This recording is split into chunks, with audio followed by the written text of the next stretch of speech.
Hello everyone and welcome to Sources classes. So in this video we'll continue our discussion with respect to the DI section of the paper. So as we can see the question in front of us is pertaining to a line chart. So in this video we'll focus on all the questions pertaining to this particular line chart in general. Okay. So we talk about the DI section of the paper. It was generally more calculation intensive as far as if we compare with respect to the previous years. And having said that, we'll actually try and understand the approaches involved to solving this DI set in general. Okay, so with that said and done, let's focus on the question at hand. Carefully study the following graph carefully to answer the questions. Okay, number in thousands of the products manufactured and sold by the company over the years. Okay, so different data has been given. Two line charts has been shown. One line chart represent the sold and other represent the manufactured goods. Okay, so let's focus on the question at hand. What is the difference in the number of the products manufactured by the company in the year 2015 and the 2014? Okay, so we are talking about the manufactured, that is we'll be focusing on this particular line, that is this line. Okay, we'll be focusing on that. So if we talk about manufactured goods or products in 2015, we have this point, this particular point, and that is somewhere around say 50 to 55. It's more than, so say somewhere around 54. Okay, say, because no clear distinction has been given, so I'm assuming this to be 54.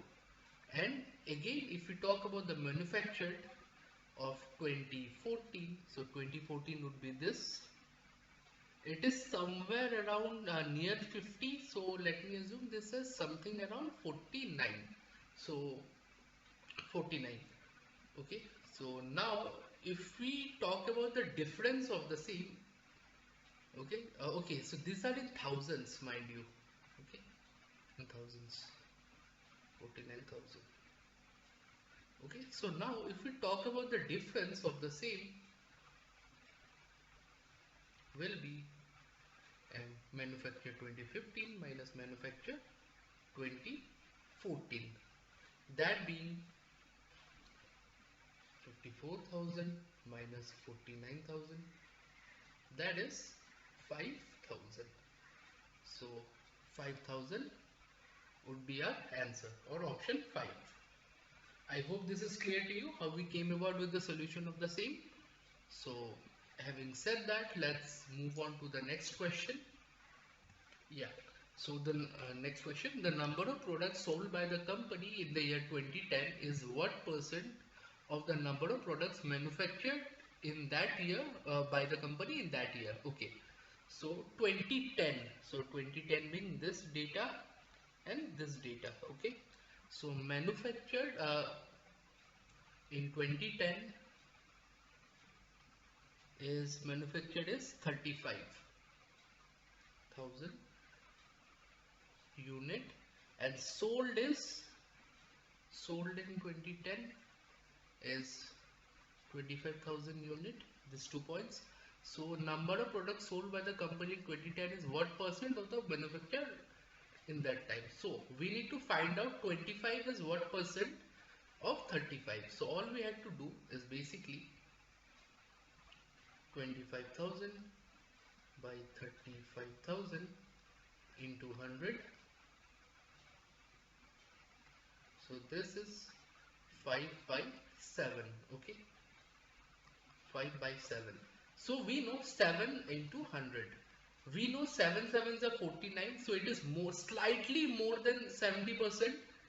By the simple fact, we can actually say it is slightly more than 70%, because 7 sevens is 49. So which option is slightly more than 70? Option A, 71.2. So it will be without doing wasting any time in the calculation, we can simply make out that it is 71.43 by the options only. So this is our answer. Otherwise, if we divide the same, we will get the answer anyways. So option A is our answer. I hope this is clear to you. So having said that, let's move on to the next question now.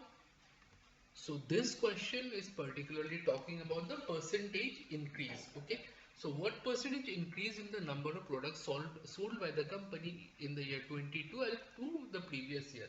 So sold in 2011. Let's first take a look. Sold in 2011 is 30,000 units, and sold in 2012 is sold as this one 40,000 unit. So increase in the same would be 10,000 units. So 10,000 units has been increased over 30,000 units. That is 1 by 3 increase. So 1 by 3 is nothing but 33.33%. Okay. So option 2 is our answer. So this was again a very easy. All we had to do was simply read that line chart in general, and then subsequently we had to figure out what the correct answers was going to be. Okay, so I hope this is clear to you as well. Now said that, let's move on to the next question. Okay, so next one is a little different. So what is the respective ratio of the products not sold by the company in 2013 to those not sold in 2011? So first, manufactured in 2013 would be 2013 manufactured is 45,000 units, and sold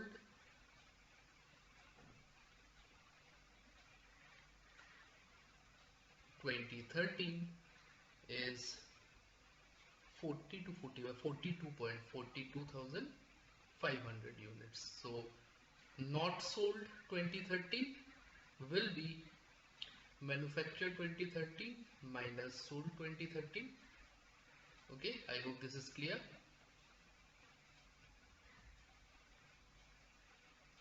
2013, that is 2,500. Okay, similarly if you talk about 2011 manufactured 2011 being 32.5, that means 32,500, and sold 2011 being 30,000. Sold, hang on, okay, it's 37,000, my bad. This is 37,500 and this is 30,000. Okay, so if we again find out not sold in 2011, it would simply be manufactured in 2011 minus sold in 2011, that is simply 7,500. So if we find the ratio of the same, it would come out to be 2,500 is to 7,500, or 1 is to 3, that is option 3 is a required ratio. Okay, so I hope this is clear to you as well, how we came about finding the not sold for these 2 years. Now having said that, let's move on to the last question. Okay, so what's given here, it's talking about the average. So what is the average of the products sold in 2010, 2012 and 2015? So sold in 2010 as sold in 2010 being 25,000, sold in 2012 is 40,000, and sold in 2015 is 50,000. Okay, so therefore average would be 25,000 plus 40,000 plus 50,000 by 3, that is 90,000, 91,15000